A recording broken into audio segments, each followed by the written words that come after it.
Hoje nós vamos estar falando sobre algo que eu considero de extrema importância nas nossas vidas. O pastor Aloysio hoje cedo falou algo interessante.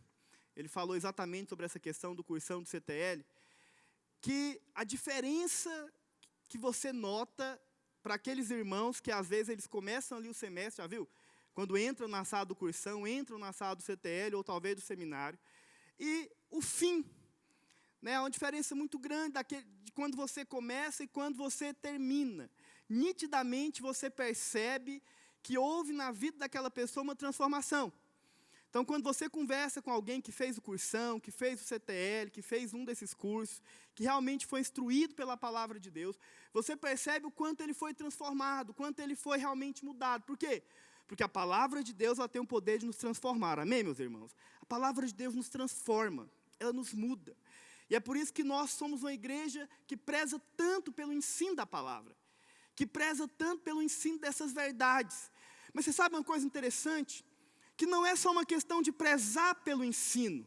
É muito importante que nós prezemos também por algo que eu quero falar nessa noite. O nosso objetivo é falar sobre isso. É prezar por fazer com que essas palavras, ou as palavras ministradas na nossa vida, elas se tornem sólidas. Elas possam se tornar verdades sólidas na nossa vida. Realidades que realmente venham nos transformar. Então, o título da nossa mensagem dessa noite é uma pergunta, na verdade. Você está firmado na verdade? E o que é a verdade? A verdade é a palavra de Deus. Amém, meus irmãos? A pergunta é, eu estou firmado na verdade? Eu estou firmado na palavra? Sabe, eu estou firme nas minhas convicções em relação àquilo que é ensinado, àquilo que é ministrado ao meu coração? Porque é tão importante como ser ministrado pela palavra é você estar firmado nela. Amém, meus irmãos? É muito importante que nós sejamos firmados na palavra de Deus. É muito importante que nós sejamos firmados nessas verdades. E nós vamos ministrar hoje sobre a carta de Judas. Eu não sei se você sabe, mas Judas, que era irmão, não Iscariotes, mas Judas, o irmão de Jesus, ele escreveu uma carta. Ele deixou uma mensagem para nós. E eu quero estar falando sobre essa carta hoje, essa noite com você. Porque Judas fala exatamente sobre isso. Então eu queria que abre lá Judas. Vamos ler a partir do verso 1.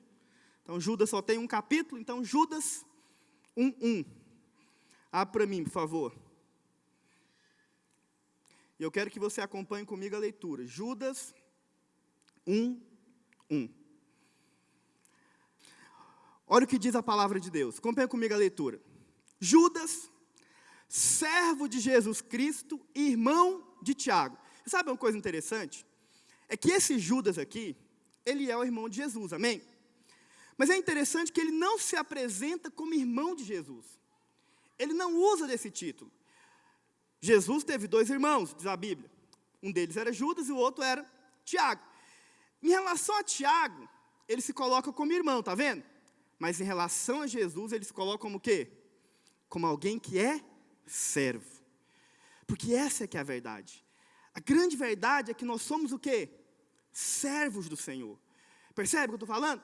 E era assim que Judas se colocava, era assim que Judas se via. É dessa forma que ele se apresenta. E isso é muito importante, lá na frente eu vou falar para você o porquê disso. E aí ele fala o seguinte, olha para quem que ele escreve a carta. Olha para quem que ele endereça a mensagem. Ele fala, olha, Judas, servo de Jesus Cristo, irmão de Tiago, aos chamados. Diga assim, aos chamados. Quem aqui é chamado de Deus? Então Judas escreve para mim e para você, porque nós somos o quê? Chamados. Mas ele não apenas fala chamados, ele fala 3 coisas aqui. Ele fala aos chamados, amados de Deus Pai e guardados em Jesus Cristo. Você sabe, presta atenção em algo. Só aqui, nós vemos que Judas já fala e resume aqui todo o propósito de Deus na sua vida. Você sabia que todo o propósito é resumido aqui? Porque esse é exatamente o propósito de Deus para mim e para você. No primeiro momento, sabia? Ele nos chama. A Bíblia fala isso, Ele nos chama, nós somos chamados, escolhidos por Ele. Você está aqui porque você foi chamado e escolhido pelo Senhor, amém? Mas depois que Ele chama, a Bíblia fala, Judas coloca aqui, como se nós também fôssemos amados. Então presta atenção, primeiro momento nós somos chamados, mas depois que nós somos chamados, escolhidos, Ele então derrama sobre nós, sabe o quê? Do seu amor, significa que nós somos o quê? Amados. Essa é uma verdade poderosa, essa é uma das verdades que não pode ser esquecida. Você sabe, é algo que nós temos falado constantemente aqui, mas acredite, essa verdade ela é poderosa e ela é transformadora na sua vida. Quando você entende o quanto você é amado, quando você entende que você faz parte daqueles que foram chamados, escolhidos, mas daqueles também que são amados pelo Senhor. Mas aí Judas fala o seguinte, ele fala, você foi chamado, escolhido, você foi amado, mas presta atenção, você também está guardado em Cristo Jesus. Sabe, irmãos, presta atenção, nós somos chamados. Depois que fomos chamados, Ele derramou sobre nós do seu amor. Mas depois Ele nos guardou. Ele nos colocou em um lugar. Você sabe que hoje você está numa posição? Que posição é essa, pastor? Você está em Cristo. Você está guardado em Jesus. E essa é outra verdade poderosa. E por que eu digo para você que essa verdade é poderosa? Porque nós vivemos em dias, em tempos onde as pessoas têm tido medo. As pessoas estão assustadas. O tempo todo com medo de pegarem, a doença, de serem contagiadas, enfim, aquela coisa toda. Mas a grande verdade acerca de mim e de você é que nós somos o quê? Guardados. E nós somos guardados porque nós somos amados. Mas aí vocês sabem, alguém pode pensar, pastor, mas e aqueles que pegaram? Porque tem crente pegando, sim ou não? Tem, sabia? E aqueles que pegaram? Será que esses não são guardados? Será que esses não são amados? É claro que não é assim. Deixa eu falar para você, meu irmão. O fato de eu ter pego, o fato de eu ter sido talvez contagiado pela doença ou coisa parecida, isso não quer dizer que eu não sou amado, que eu não sou guardado. Você sabe por quê? A circunstância ou a situação que eu estou passando não muda a verdade de Deus a respeito de mim, a respeito de você. Percebe? Você sabe, é verdade, alguns realmente são guardados, outros acabam pegando, mas isso não muda o fato de que o Senhor ama todos. Sabe, é interessante a oração que o apóstolo Paulo faz. A Bíblia fala que Paulo fez uma oração, e ele orou a Deus, ele falou, Pai, que o Senhor então tire de mim esse espinho. A Bíblia fala que ele orou por 3 vezes, porque ele tinha um espinho na carne dele. Mas sabe uma coisa? Essa é uma oração que a Bíblia fala que Deus não responde, pelo menos não da forma que Paulo queria. Porque qual que era a forma que Paulo queria que ele respondesse? Tirasse ou não? Quando você está com um problema, o que você quer? Que o Senhor tira, remova, arranca, eu não quero isso. Mas é interessante, a Bíblia fala que Deus não arranca, Deus não tira. Sabe o que Deus faz? Deus vira para ele e fala, olha, eu não vou tirar esse espinho, mas eu quero te falar algo. A minha graça te basta. E eu vou dar graça para você. E você vai conseguir passar por isso. E você vai conseguir superar toda a situação. E você vai conseguir sair vitorioso no final. Porque essa é a graça de Deus. Você sabe o que eu estou dizendo? Às vezes, alguns vão pegar, outros não. Mas isso não muda o fato de que o Senhor ama a todos. Percebe o que eu estou falando? E mesmo aqueles que não pegaram, glorificarão o Senhor por não terem pego. Mas aqueles que pegaram também, glorificarão o Senhor. Sabe por quê? Porque o Senhor estará com eles em todo o tempo. Porque o Senhor não nos deixa. Essa foi a postura que Sadraque, Mesaque e Abednego tiveram diante da fornalha de fogo, diz a Bíblia. A Bíblia fala que quando eles estavam prestes a serem lançados na fornalha, eles falaram algo, eles falaram, olha, se o Senhor quiser, Ele vai nos livrar dessa fornalha. Mas, se Ele não quiser, Ele ainda assim permanece sendo Deus sobre as nossas vidas. Deixa eu falar para você, não é a situação que você está passando que determina o amor de Deus sobre você. Não é o que você está vivendo. Essa que é a verdade. E aí presta atenção, por que eu estou falando isso para você? Porque essa é uma das verdades fundamentais relacionadas à nossa fé. E nós precisamos estar firmados nessa verdade, ou nestas verdades que o Senhor, então, coloca aqui. E aí Judas continua dizendo, olha o que ele fala. Verso 2. A misericórdia, a paz e o amor vos sejam o quê? Multiplicados. Amados, quando empregava toda a diligência em escrever-vos acerca da nossa comum salvação, presta atenção. Portanto que você entenda isso aqui. Judas está dizendo o seguinte, eu parei para escrever essa carta. E o meu objetivo ao escrever essa carta era poder falar da salvação, era poder falar da graça, era poder falar da obra consumada, era poder falar da justiça, da justificação, era poder falar dessas coisas. Então Judas está falando, eu queria falar disso. Eu queria pregar, eu queria ministrar, eu queria falar sobre a graça de Deus. Mas olha o que ele fala, presta atenção. Foi que me senti obrigado a corresponder-me convosco, exortando-vos a batalhardes, presta atenção, olha, mudou muito, hein? O objetivo dele é escrever sobre o quê? Sobre a salvação, sim ou não? Sobre a graça, sobre o amor de Deus, essas coisas. Mas aí ele fala que enquanto ele escrevia, ele sentiu-se impelido, direcionado, conduzido pelo Espírito, a escrever sobre algo, e não apenas escrever, ele ainda coloca aqui, a batalhar, a lutar. É isso que ele está falando. Eu me senti impelido a batalhar, a lutar, exortando-vos o quê? A batalhardes diligentemente, pela fé. Baixa. Tem alguém aí? Que uma vez por todas foi o quê?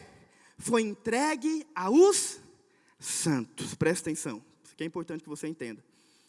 Judas está dizendo o seguinte, enquanto eu escrevia, o Senhor me levou, me conduziu a escrever sobre algo diferente. Mas não apenas escrever, o Senhor me conduziu a batalhar. E a batalhar pelo quê? A entrar em luta pelo quê? Pela fé. E você sabe, presta atenção, quando ele coloca a expressão pela fé, ele não está se referindo ao ato de crer.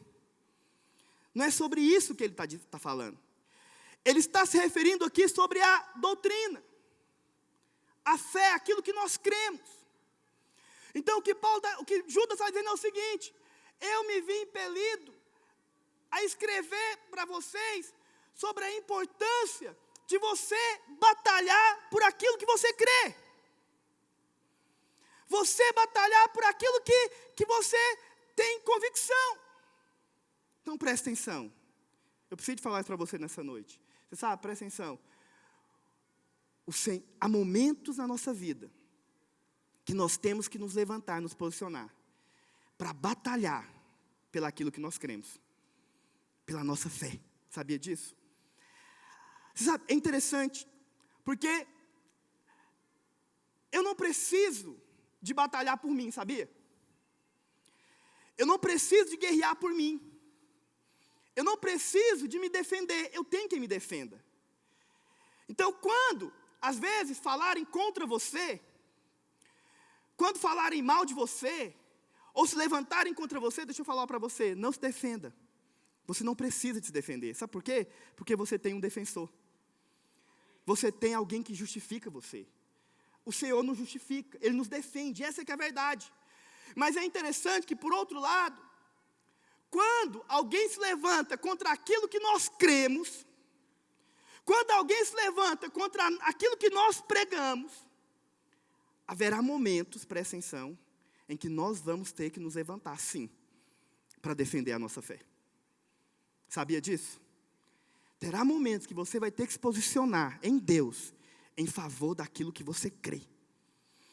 Mas ainda mais, Judas está falando em favor da nossa fé. E por que ele está falando em favor da nossa fé? Ele está dizendo o seguinte, porque essa fé, presta atenção, ela foi entregue a quem? A nós. Que fé é essa, pastor? O evangelho da salvação.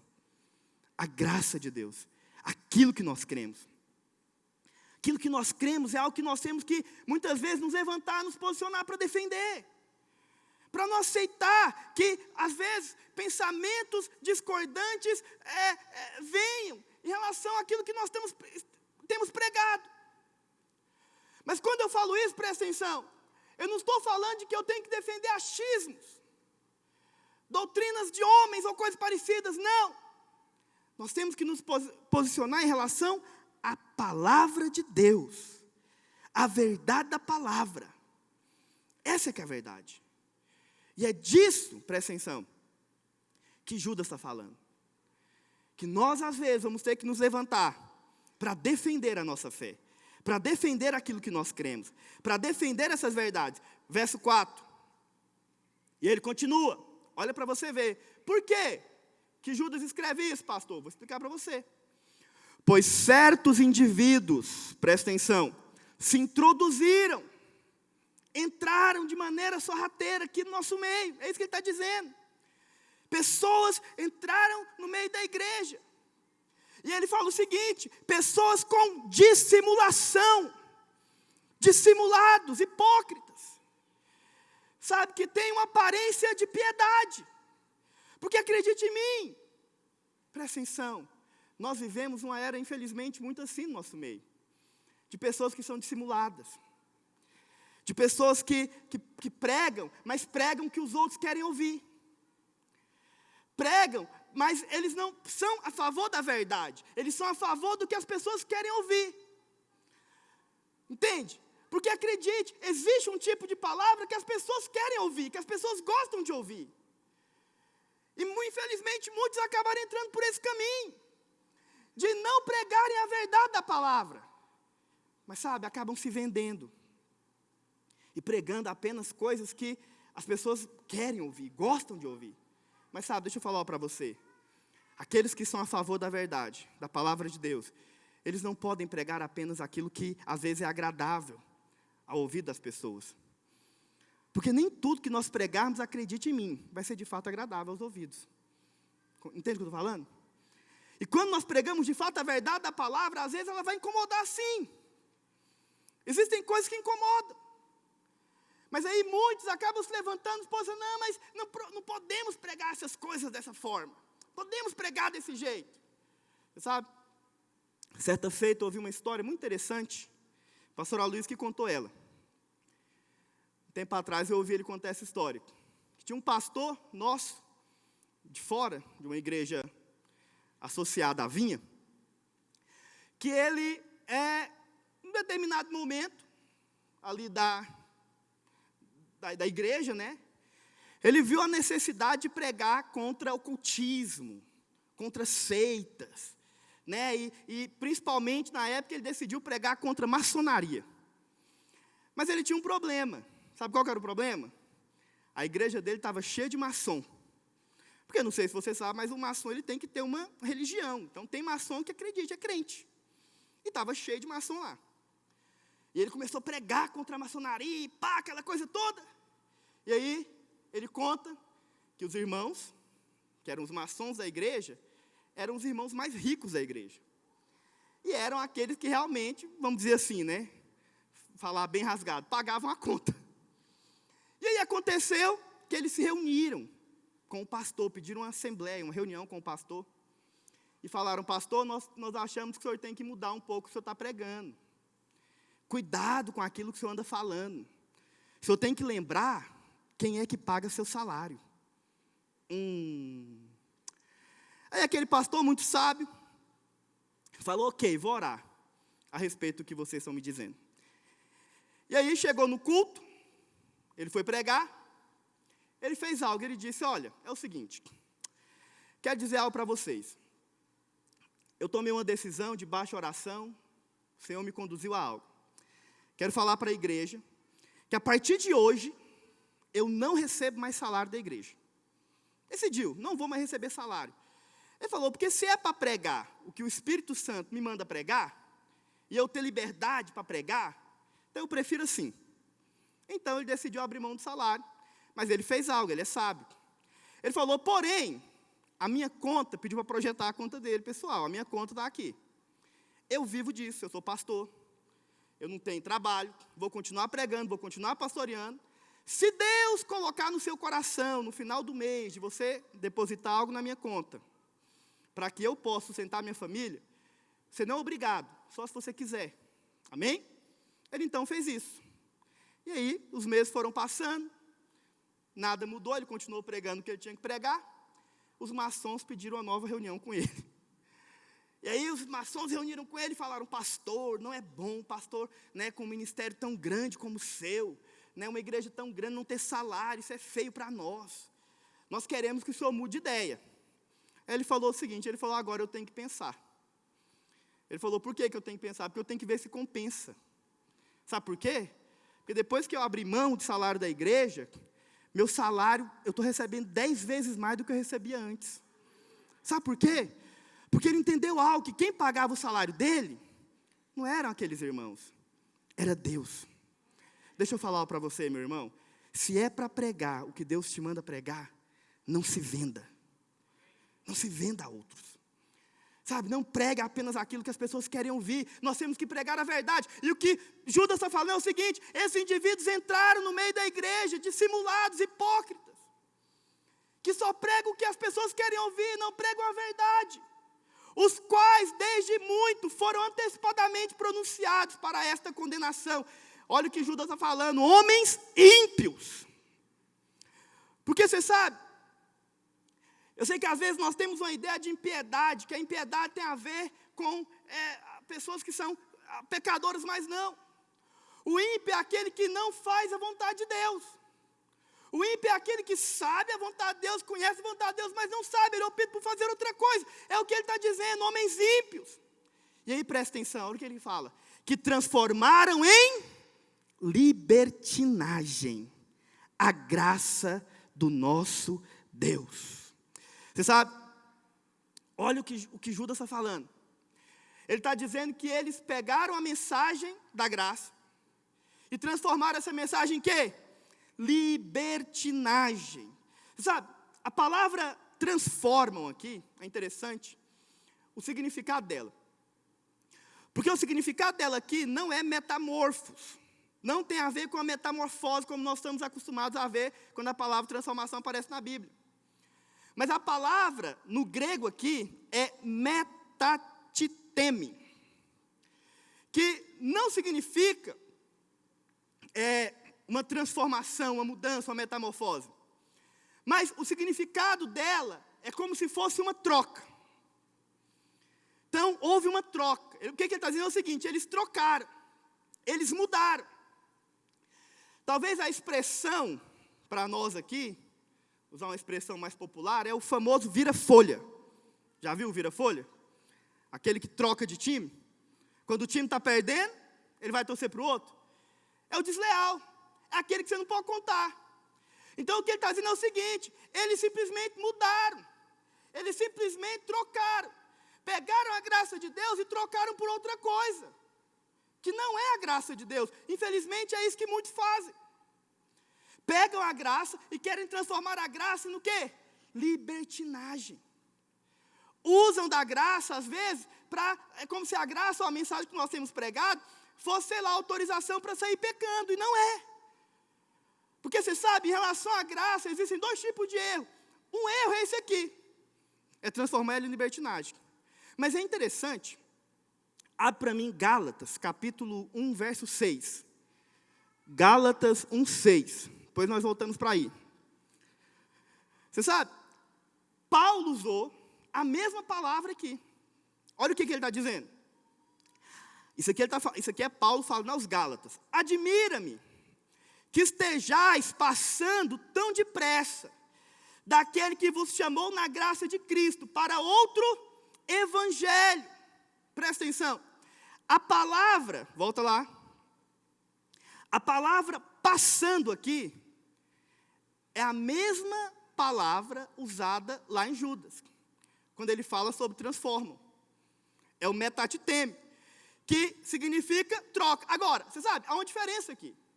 Porque os Gálatas, qual que foi o erro dos Gálatas? Eles trocaram a graça pelo quê? Pela lei. Então, os Gálatas aqui, eles eram legalistas. Esqueceram da graça e optaram pelo quê? Pela lei. Já lá em Judas, a expressão que ele usa lá não é a troca da graça pela lei, é a troca da graça pelo quê? Pela libertinagem, mas é tudo uma questão de troca.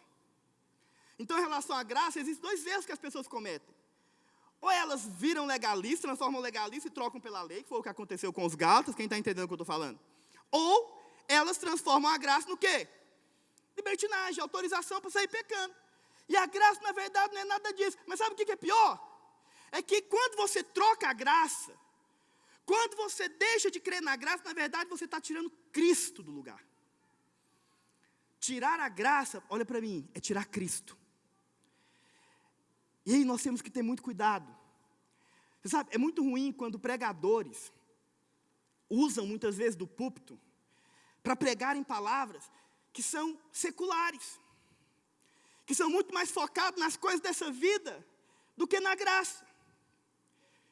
Você sabe, há pregadores que infelizmente nem sequer, às vezes fazem sermões motivacionais que nem sequer falam de Jesus, que nem sequer falam da graça. Como eu disse, prego o que as pessoas querem ouvir, prego o que as pessoas gostam de ouvir, não pregam a verdade da palavra de Deus. Quem está entendendo o que eu estou falando?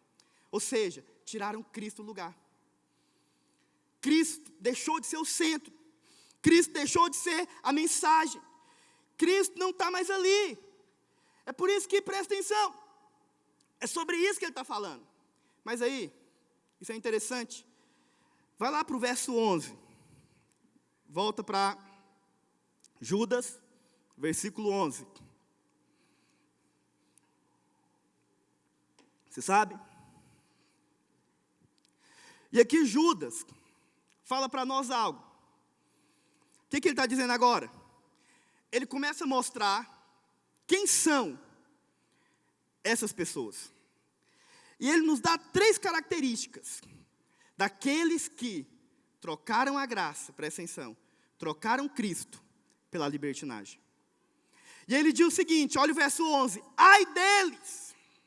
Sabe, irmãos, todas as vezes que a Bíblia fala ai, é ai mesmo. Amém? Esse ai aqui é uma expressão de, ai, alguma coisa vai acontecer. Todas as vezes que a Bíblia fala ai, está se referindo a algo que é terrível. Então ele está dizendo o seguinte, ai deles. Por quê?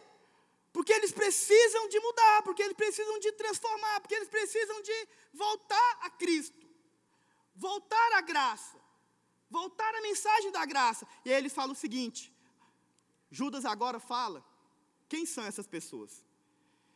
Quais são as características desses que trocaram a graça pela libertinagem? Ele fala, olha, por quê? Primeiro, prosseguiram pelo caminho de Caim. Segundo, e movidos de ganância, se precipitaram no erro de Balaão e pereceram na revolta de Coré. Você sabe, aqui nós temos 3 características daqueles que deixaram a graça. E a primeira característica que Judas coloca é que ele diz o seguinte, eles prosseguiram pelo caminho de Caim. E às vezes alguns podem se perguntar, pastor, qual que é o caminho de Caim? Eu não sei se você sabe, apenas contando um pouco da história de Caim. Se não sabe, Caim era filho de Adão. Adão teve uma série de filhos, a Bíblia menciona alguns, mas a Bíblia faz questão de mencionar a história de Caim e de Abel. Então, Caim e Abel eram filhos de Adão, eram irmãos, e eles tiveram uma história que a Bíblia menciona. A Bíblia diz, então, que um dia, tanto Caim como Abel tiveram que levar uma oferta perante Deus. Levaram algo perante Deus. Caim, por sua vez, acabou levando ali das obras das suas mãos. Ele levou coisas que ele colheu, que ele plantou e colheu. Ele levou o esforço, o trabalho dele perante Deus. Abel não. Abel acabou levando um sacrifício. Ele pegou um animal, imolou, matou e levou perante Deus. A Bíblia então diz que Deus se agradou da oferta de Abel, mas Ele não se agradou da oferta de Caim. E você sabe, esse é um texto que por muitas vezes eu fiquei me questionando sobre ele. Por que Deus se agrada da oferta de um e não se agrada de outro? Parece que Deus está fazendo exceção. Mas você sabe, presta atenção. É claro que tem um porquê aqui. Tem um propósito. Infelizmente, muitos acabam indo pelo caminho de Caim. Porque, você sabe, por que Deus se agradou de um e não se agradou de outro? Porque um fez aquilo que Deus havia estabelecido para ser feito. Porque a única maneira, presta atenção, de se aproximar de Deus é por meio do sangue. É por meio do sacrifício. Não existe outra maneira de você chegar até Deus se não for por meio do sangue do sacrifício. Você sabe, lá no Éden, quando Adão pecou, eu não sei se você sabe disso, quando Adão cometeu ali o primeiro pecado, a primeira coisa que Deus fez quando Ele veio até Adão, e Ele se deparou com Adão naquela situação de pecado, a Bíblia fala que Adão pegou folhas de figueira e tentou tampar, porque ele estava nu diante de Deus, ele teve essa percepção, então ele tentou de alguma forma ali se cobrir, mas não adiantou. Por quê? Porque as folhas de figueira na Bíblia apontam para as obras das nossas mãos, aponta para aquilo que eu estou fazendo, aponta para a justiça própria. Em outras palavras, Adão tentou se justificar, tentou tampar o pecado por si mesmo, mas não tem jeito. Uma vez que o homem pecou, acredite, ele precisa de Deus. O homem, depois do pecado, ele precisa de Deus. É por isso que todo homem precisa de Deus, todo homem precisa do sangue. Ninguém pode se aproximar de Deus senão por meio do sangue de Cristo. Quem está entendendo o que eu estou falando? Então presta atenção. O que Deus fez diante daquela situação? A Bíblia conta, você pode ler depois, lá em Gênesis capítulo 3, capítulo 4. A Bíblia fala que depois daquela situação, o que Deus fez? Deus então pega um animal, Deus mesmo mata esse animal. E você sabe, aquilo provavelmente foi algo assustador para Adão, porque Adão nunca havia visto morte. Porque, não sei se você sabe, mas não havia morte até aquele momento. No Éden não havia morte, não tinha morte, a morte não existia. A morte veio por causa do quê? Do pecado, foi o pecado que trouxe consigo a morte. Então Adão nunca havia visto algo morrer. De repente, o próprio Deus pega o animal e mata na frente dele. Imagina como é que foi. Ele deve ter ficado horrorizado. Mas você sabe, aquele animal morreu para Adão não morrer. Porque a Bíblia fala exatamente, Deus pega a pele daquele animal e cobre Adão. Em outras palavras, Deus está estabelecendo uma maneira, uma forma. A única maneira, presta atenção, de você cobrir o pecado, ou a situação que você vive, é por meio do sangue. Alguém, um animal, tem que morrer, para que você possa então estar coberto.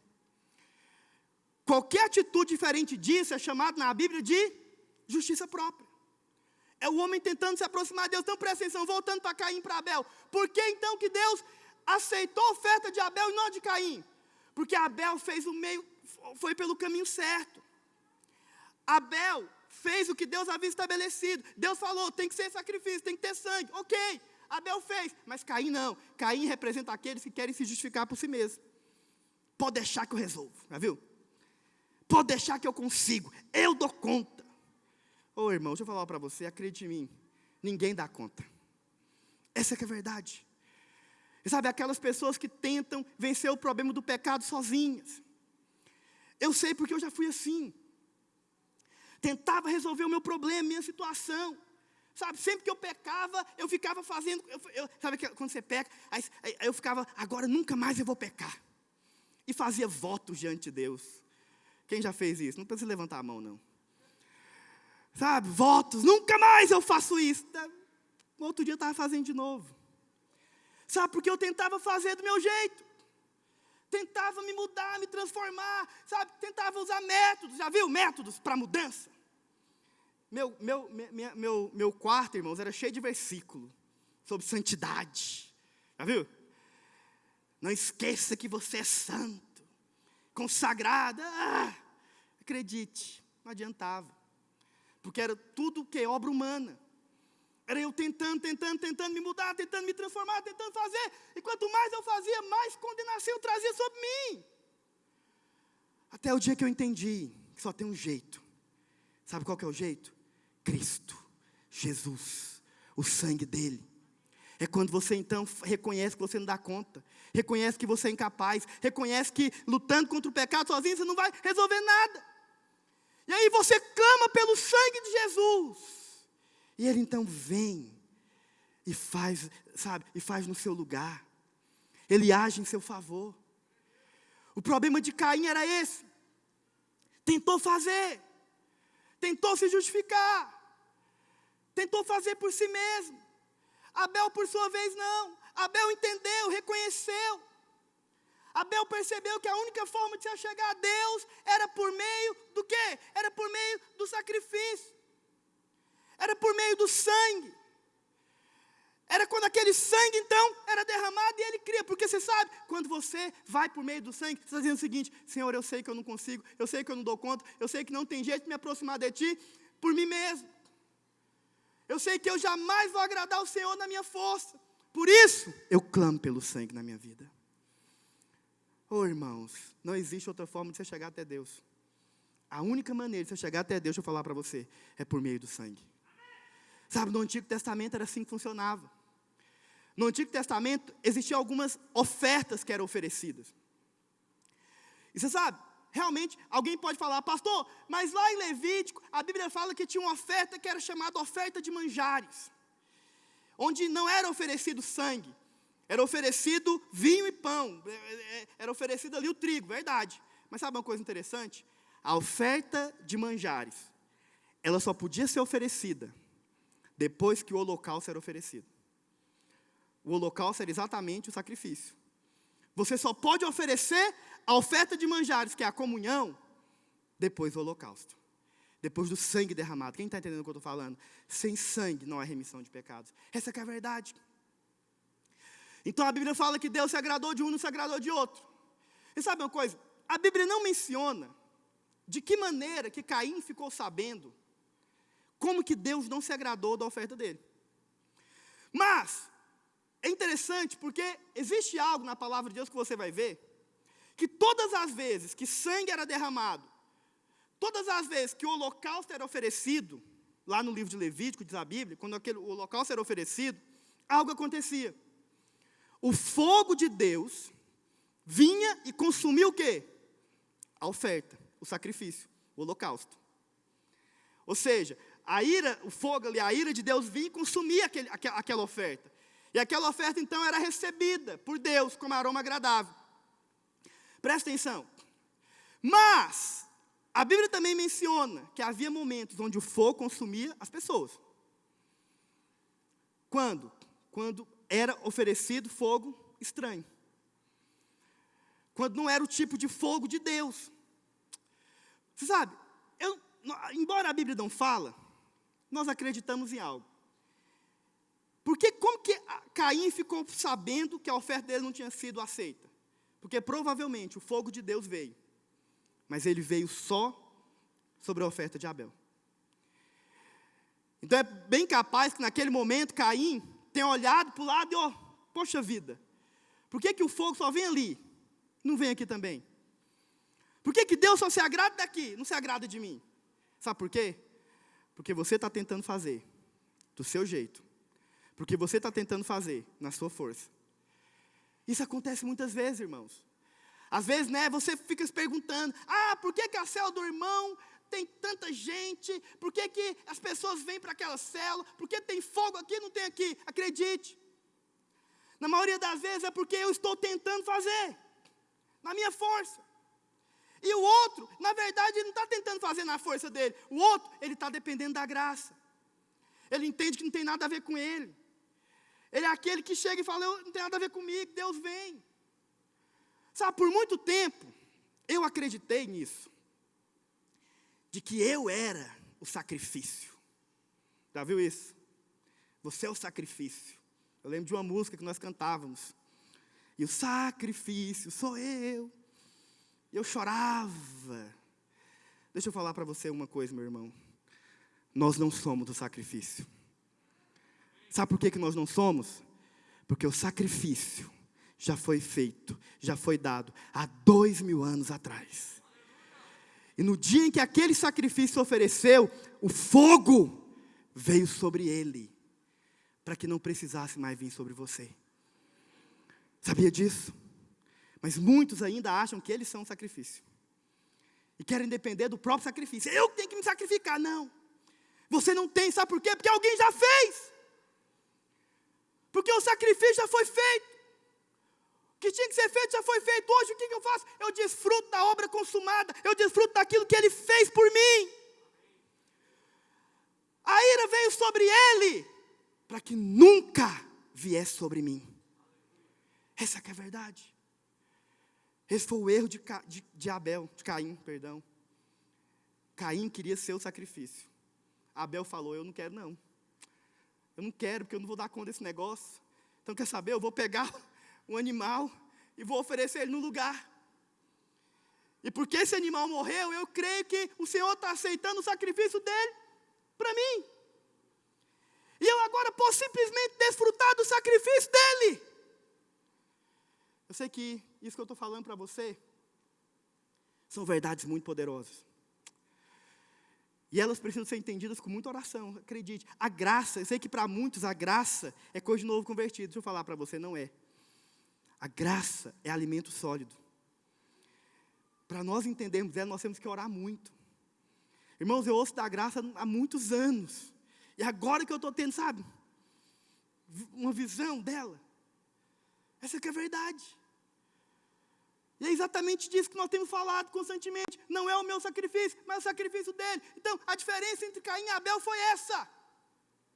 Caim quis fazer na sua força. Em outras palavras, presta atenção, Caim quis oferecer a sua própria maneira, o seu próprio culto. Estabeleceu a sua forma de chegar até Deus. O culto de Caim era o culto do homem. O homem no centro. Sabe, é o culto da performance. Eu faço por merecer. Eu faço por onde. E como eu disse, essa é a mensagem que muitos gostam de ouvir, já viu? Você é capaz. Você dá conta. Você vai, né? E se eu falar para você que a mensagem correta não é essa? Na verdade, a mensagem correta, meu irmão, acredite. Nós não somos capazes. Por nós mesmos, nós não damos conta. É por isso que nós dependemos de Jesus. E aí alguns falam, pastor, mas isso é só sobre a salvação. Se você acha que Jesus é só para a salvação, ok. Se você precisa dele só para a salvação, ok. Fico com isso, mas eu quero te falar, eu não. Eu preciso dele para tudo. Eu preciso dele para a salvação. Eu preciso dele para o meu ministério. Eu preciso dele para o meu casamento. Eu preciso dele para a minha vida financeira. Eu preciso dele em todas as áreas da minha vida. Sabe por quê? Porque eu não dou conta de responder por mim mesmo em nenhuma dessas áreas. É por isso que constantemente eu clamo a Ele. Senhor, me ajuda. Minha vida financeira não está boa, me salva. Já viu? Ah, mas você está responsabilizando o Senhor. Não estou me responsabilizando Ele. Eu simplesmente estou dependendo dEle, porque eu sei que eu sou incapaz. Então eu viro e falo, Senhor, me ajuda, me salva no meu casamento, me salva na minha vida financeira, me salva no meu ministério, faz alguma coisa, eu preciso do Senhor. E sabe o que Ele faz? Ele não vira para mim e fala, agora você vai se virar. Quem mandou você aprontar? Não. Você nunca vai ver o Senhor fazendo isso. Muito pelo contrário. Perto está o Senhor daqueles que com o coração quebrantado clamam a Ele. Todas as vezes que você clama por socorro, eu quero te falar. Ele está pronto para te salvar. E quer saber? Ele gosta. Sabe, meus filhos, eles entenderam isso. Impressionante. Eu sempre viro para o Caleb e falo. Ele quebra os brinquedos dele tudo. Eu viro para ele e falo, nunca mais vou te dar brinquedo. Você acha que eu dou conta? Eu não dou. Quando eu vejo um brinquedo que eu sei que ele gosta, eu compro. Eu chego lá com o brinquedo. Eu falo, pastor, mas como assim? Mas essa, por quê?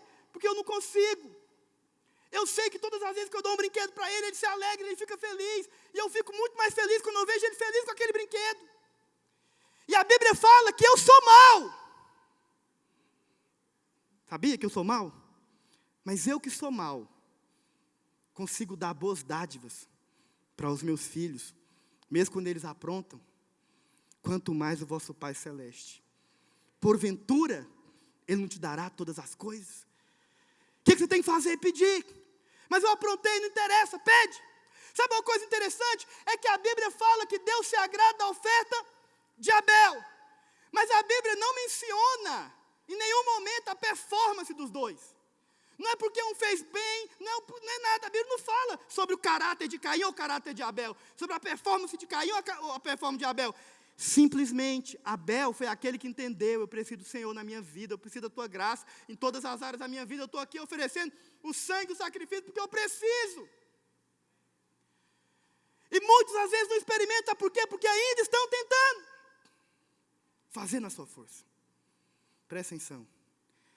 Esse é o primeiro tipo de pessoa que troca a graça, que abre mão da graça.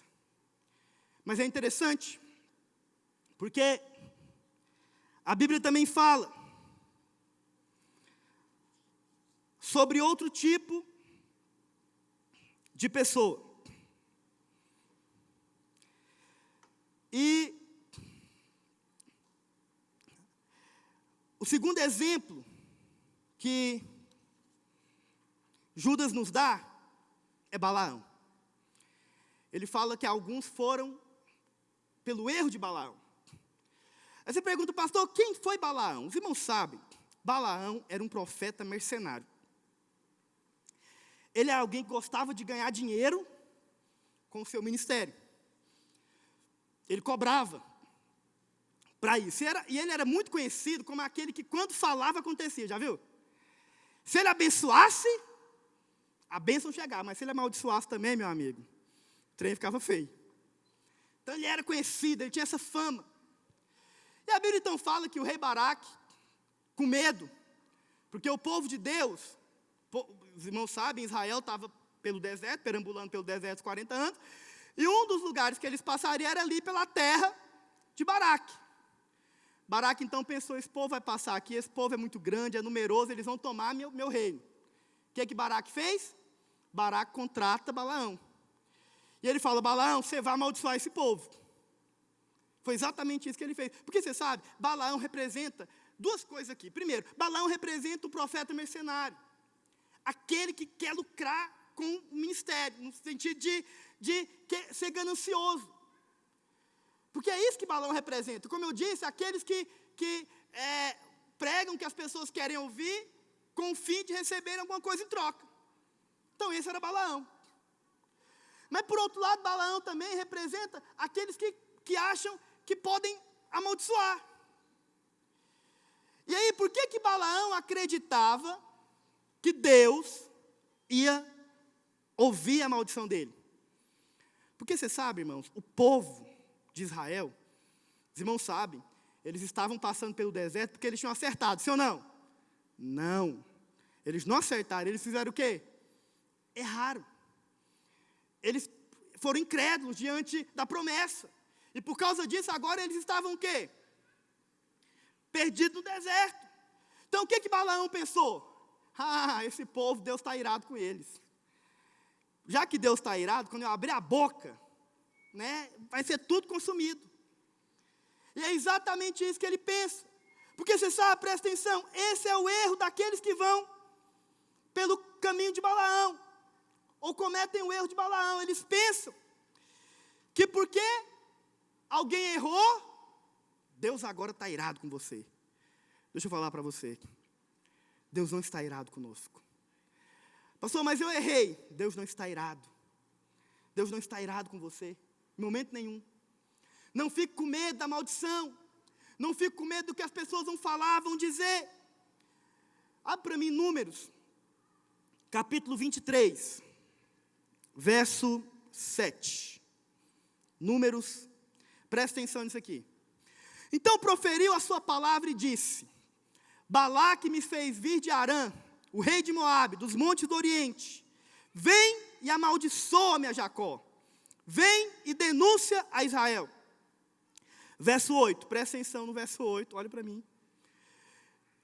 Como posso, olha o que é que ele fala, como posso amaldiçoar a quem Deus não amaldiçoou?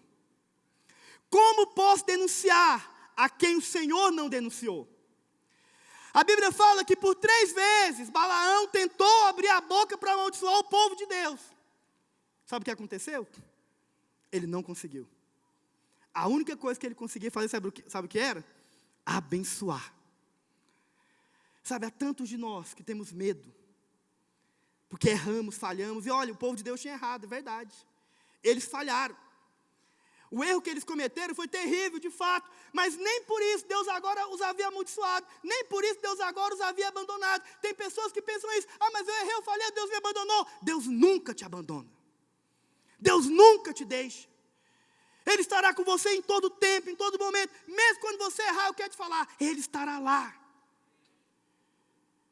Ele não tem pensamentos terríveis a seu respeito, a Bíblia não fala isso, a Bíblia fala que os pensamentos dele são bons. São pensamentos de paz e não de mal. Oh, meu irmão, não sei se você está entendendo o que eu estou falando, mas essas são verdades poderosas, a palavra de Deus. Não cometa o erro de Balaão. Vá lá para o verso 21, desse mesmo texto. Olha que texto poderoso. Não viu, presta atenção, não viu iniquidade em Jacó. Irmãos, deixa eu falar para você, o povo de Deus tinha errado ou não? Tinha. O povo de Deus tinha falhado ou não? Tinha. Por isso que eles estavam no deserto, mas sabe o que eu acho poderoso na palavra? É que mesmo eles tendo errado, mesmo eles tendo falhado, olha o que ele diz, não viu iniquidade. Presta atenção, não é que eles não tenham falhado, não é que eles não tenham errado, é que Deus não viu. Não é que eu não tenho pecado. Não existe esse homem que pode dizer eu não tenho pecado. Todo homem peca, essa que é a verdade, sim ou não? Todos nós pecamos. Todos nós erramos, falhamos, mas eu quero te falar uma verdade poderosa. Deus não vê o seu pecado. Deus não vê o que você faz de errado. Deus não olha para mim e para você e enxerga o nosso pecado. Sabe por quê? Porque na frente do nosso pecado está o sangue de Jesus. E quando Ele olha, sabe o que Ele vê? O sangue. E somente o sangue. Essa que é a verdade. Então Ele diz, eu não vi iniquidade em Jacó, nem contemplou desventura em Israel. O Senhor, seu Deus, está com ele. Eu quero falar para você, Ele está com você. Mesmo você errando, mesmo você falhando, Ele está com você. Ele não te deixa, Ele não te abandona. E digo mais, Ele não olha para você e vê o seu pecado, não vê nada disso. Os homens veem o pecado, o Senhor não, Ele vê Cristo. Ele vê o sangue derramado. E eu digo mais, Ele se agrada do sangue. Sabia que Ele se agrada de você? Mas eu não fiz nada por merecer, ainda assim Ele se agrada. Essa que é a verdade. E essa é uma verdade poderosa que nós não devemos jamais nos desligar dela. É isso que Ele está dizendo. Sabe, irmãos, não cometa o erro de Balaão. Amém? Não cometa. Não pense que Deus está irado, com raiva, chateado, grilado. Que Ele está esperando a hora certa. Ele não está, nada disso. Eu falo isso para você porque eu já vivi assim. Sabe quando você espera o momento que Deus vai te achar? Eu já ouvi tanto isso, misericórdia. De pregadores legalistas. Deus um dia vai te achar. Não, Ele já me achou. Essa que é a verdade. Ele já me encontrou, mas sabe onde que Ele me achou? Ele me achou nele. Eu fui encontrado nele. E hoje, porque eu estou nele, eu não tenho que ter temor nenhum. Eu não tenho que ter preocupação nenhuma. Eu não tenho que ficar com medo de algum momento, alguma coisa acontecer comigo. Não, porque eu estou nele, guardado nele, eu espero nele. Essa que é a verdade. Não tenha medo de Deus. Há pessoas que vivem com medo de Deus, não tenha medo. Não viva atemorizado. Confia na graça, confia nele, espera nele em todo o tempo, meu irmão. Essa que é a verdade. E por último, ele fala, pessoal do louvor, pode subir. Por último, ele fala sobre a revolta de Coré. E eu quero encerrar com isso. Quem foi Coré? Você sabe? Interessante. Coré foi um daqueles que se levantou contra Moisés e contra Arão. Há um determinado momento na palavra, onde um grupo de líderes se levantam contra Moisés e Arão. E Coré fazia parte deles. Judas faz questão de mencionar Coré. E isso tem um propósito também. Abre para mim, Números, capítulo 16, verso 3. Já estou encerrando.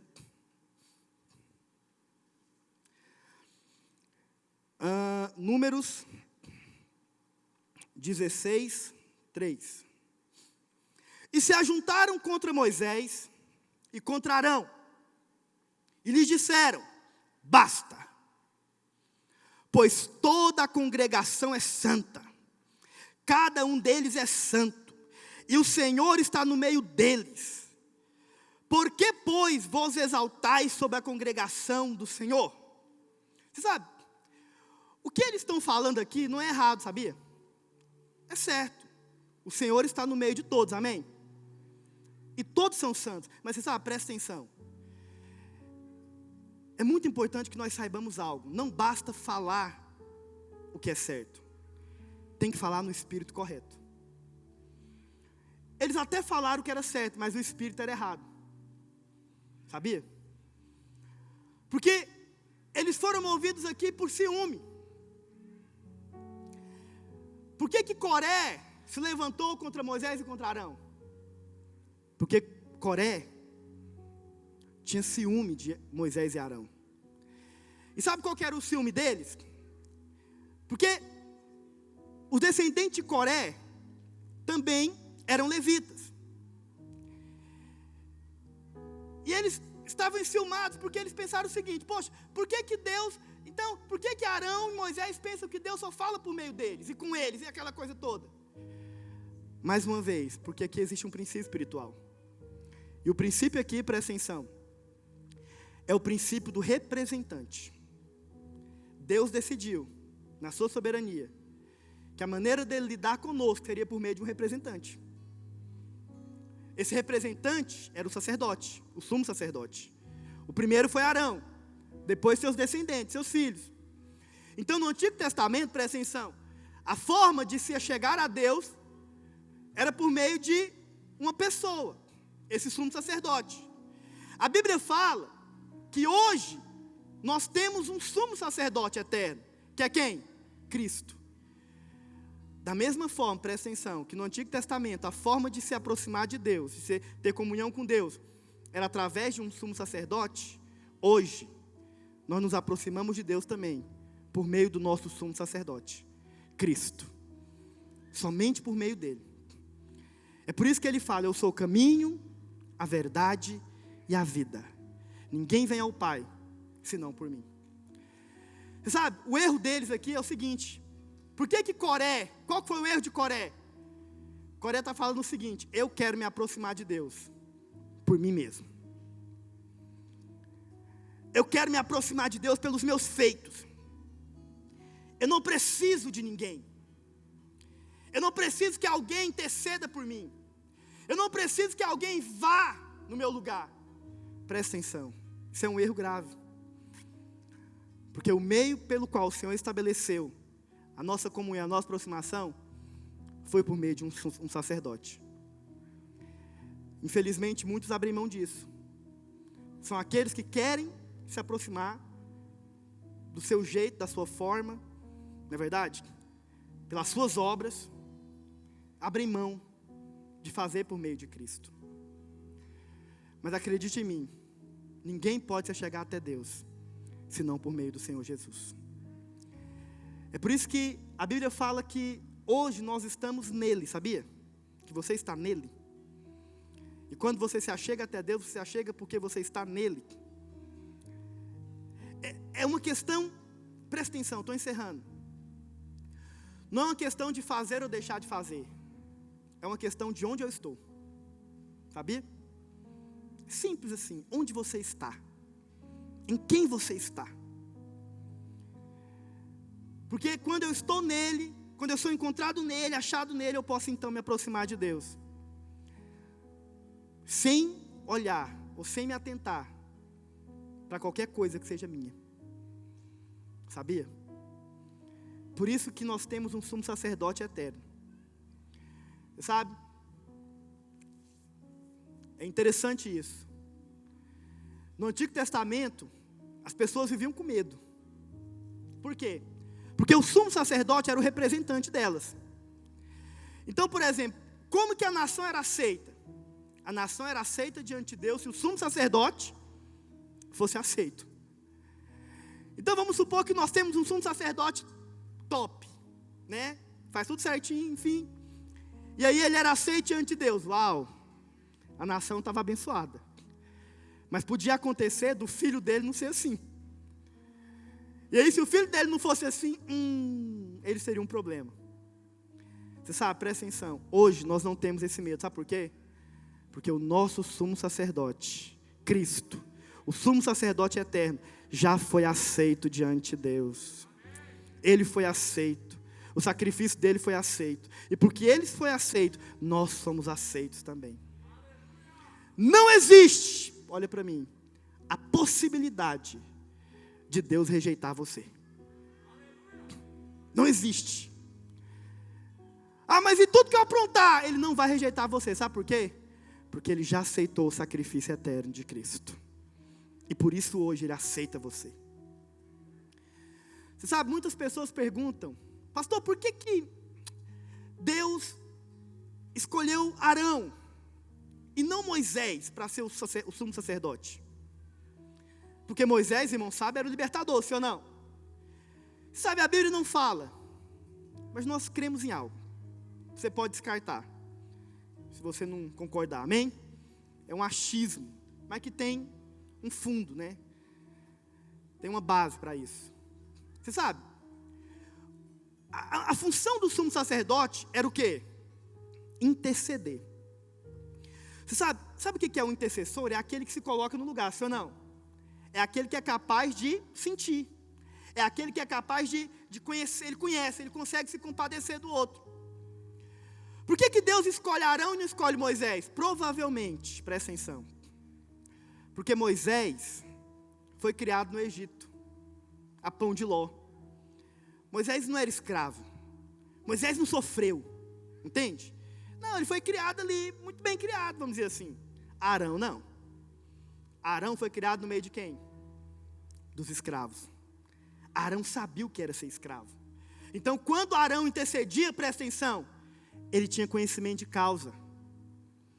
Ele sabia o que ele estava fazendo, porque ele conseguia entender a dor do outro. Sabe, presta atenção.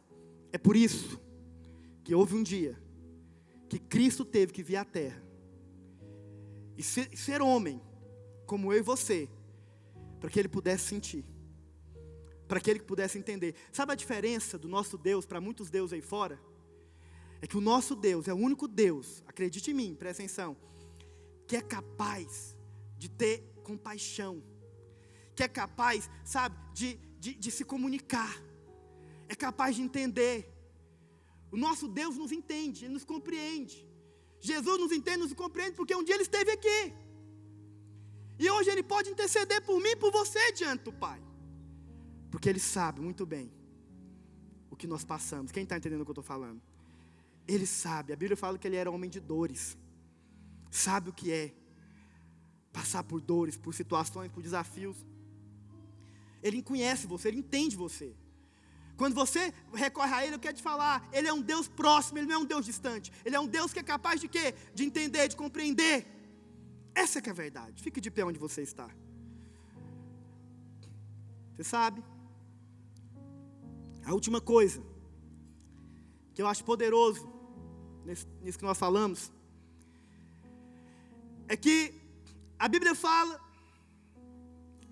que depois que esses líderes se levantaram contra Moisés e Arão, Deus então decidiu que haveria uma forma, uma maneira de lidar com toda essa situação. Para que aqueles que se levantaram contra eles pudessem entender que Deus havia escolhido cada um deles. Para mim, Números 16. Números 16. É 16? Perdão, acho que 17. Isso, Números 17. Disse o Senhor a Moisés, presta atenção, estou encerrando. Fala aos filhos de Israel e recebe deles bordões, um pela casa de cada pai. Essa é a maneira de Deus estabelecer e determinar aqui a maneira, ou a forma como, para que todos entendessem que ele havia escolhido Arão e Moisés. Fala aos filhos de Israel e recebe deles bordões, um pela casa de cada pai de todos os seus príncipes, segundo as casas de seus pais. Isto é, 12 bordões. Escreve o nome de cada um sobre o seu bordão. Porém, o nome de Arão escreverá sobre o bordão de Levi. Deus havia escolhido Arão. Porque cada cabeça da casa de seus pais terá um bordão. E as porás na tenda da congregação perante o testemunho, onde eu vos encontrarei. A Bíblia fala que Deus ia encontrar eles. Olha o verso 5. O bordão do homem que eu escolher, este florescerá. Presta atenção. Sabe uma coisa interessante? O povo havia se levantado contra Arão, sim ou não? Arão naquele momento podia pensar o seguinte: sabe por que esse povo está se levantando contra mim? Porque eu não sei se você sabe, mas Arão, alguns capítulos atrás, se você for ler a Bíblia, ele havia se levantado contra Moisés. O que Arão podia pensar? Eu só estou colhendo o que eu plantei, sim ou não? É o que muitos pensam, não é verdade? O povo está se levantando contra mim, por quê? Porque eu lá atrás errei. Deus não faz isso. Sabia que Deus não faz nada disso? Sabe por que Deus não faz isso? Porque Deus não havia escolhido Arão por causa da sua performance. Deus não havia escolhido Arão porque ele havia acertado. Deixa eu falar para você, você não foi escolhido por Deus porque você acerta, porque você é bom, porque você faz tudo certo, porque você não tem erro, não é essa a base da escolha de Deus. Pastor, qual que é a base? Não sei, mas uma coisa eu sei, não tem nada a ver comigo. Nada. Ele escolheu. Sabia? E ele fala mais, olha só o que ele fala. O bordão do homem que eu escolher, esse florescerá. Deixa eu falar para você, você foi escolhido por Deus. Independente das suas obras, independente do que você faz, independente dos seus acertos ou dos seus erros, e eu quero dizer para você, o seu bordão florescerá. E digo mais, sabe uma coisa interessante? Presta atenção, aquele bordão floresceu, mas sabe o que é um bordão? O bordão é uma vara comum, largada, jogada. Sabe para que uma vara serve? Só para uma coisa, ser lenha. Uma vara, a qualquer momento, ela vai ser jogada no fogo. Porque você sabe, a Bíblia fala que nós éramos assim. Nós estávamos perdidos. E um dia Ele nos achou. E nós éramos apenas uma vara, não servia para nada. E digo mais, essa vara, ela estava desconectada de raiz. Uma vara desconectada de raiz é uma vara que não tem vida. Aí eu te pergunto, como que essa vara é capaz de florescer? Deixa eu falar para você, meu irmão. Você não floresce por nada que é seu. Tem nada a ver com você. Você é só uma vara. Mas aquela vara experimenta de uma vida que não vem dela, vem dele. E essa vara que experimenta de uma vida que não vem dela, vem dele, floresce. E as pessoas não conseguem entender. Como que o fulano está florescendo? Como que ele agora está multiplicando? Como que ele está frutificando? Por que Deus está fazendo isso na vida dele? Eu não sei, mas uma coisa eu sei, não tem nada a ver com ele. Sabe, eu louvo a Deus, que eu posso dizer isso para você hoje. Eu tenho experimentado de muitas coisas em Deus. Desde que eu entrei no ministério, como eu tenho sido abençoado, como Deus tem me abençoado. Sabe, minha rede cresceu, multiplicou, frutificou. Eu tenho visto muitas coisas, mas eu quero te falar uma coisa, não tem nada a ver comigo. Você me perguntar o que você fez? Não sei. Só sei falar para você, não sei, eu estava aqui. Eu dependia de Deus. E as pessoas hoje olham e falam: como que Deus fez isso? Não sei, mas uma coisa eu sei: a vara floresce, independente dela. E ele diz mais: assim farei cessar de sobre mim. Irmão, isso aqui é poderoso demais. Contra quem que o povo de Israel estava? Contra quem que Coré se levantou? Contra Arão, sim ou não? Mas olha o que Deus fala: eu farei cessar de sobre mim. Sabe o que Deus está falando? A afronta contra você é uma afronta minha. Tudo que é lançado contra você, eu tomo como para mim. É isso que eu estou falando. Ele agora, em outras palavras, ele enfrenta as batalhas, ele enfrenta as suas lutas e as suas guerras. As murmurações que os filhos de Israel proferem contra vós. Presta atenção. Eu quero profetizar isso na sua vida. Eu quero profetizar que nesse tempo você experimentará disso em todas as áreas da sua vida. Você será daqueles que como Abel, sabe, não dependem de si, mas sabem que para você chegar até Deus precisa do sacrifício, do sangue, entendem, reconhecem. E por isso já chegam até Ele e falam: Senhor, eu preciso de Ti. Eu reconheço a minha necessidade. Sabe, que não vão entrar pelo erro de Balaão, mas que serão como esses aqui, Arão. Sabe, onde você florescerá e você dará fruto, e coisas acontecerão na sua vida que não depende em nada de você. E as pessoas vão olhar para você e vão perguntar: o que aconteceu? Você não vai saber responder. A única resposta que você vai poder dar: foi Deus. Foi Deus que me deu. Eu estava aqui, Deus me deu. Amém, meu irmão? Feche seus olhos nessa hora. Oh, eu sinto que o Espírito de Deus quer falar com você, quer ministrar o seu coração de uma maneira poderosa. Deixa o Espírito de Deus tomar você nessa noite.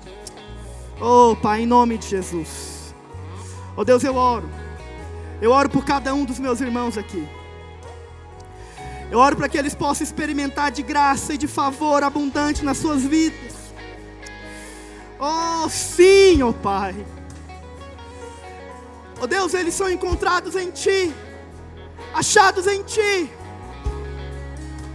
Nós somos encontrados em Ti, ó Pai, não tendo justiça, ó Pai, própria, que vem de nós mesmos, mas unicamente aquela que é pela fé. Porque nós cremos que é assim e vai ser assim nas nossas vidas. Oh sim, ó Pai, em nome de Jesus. Aleluia.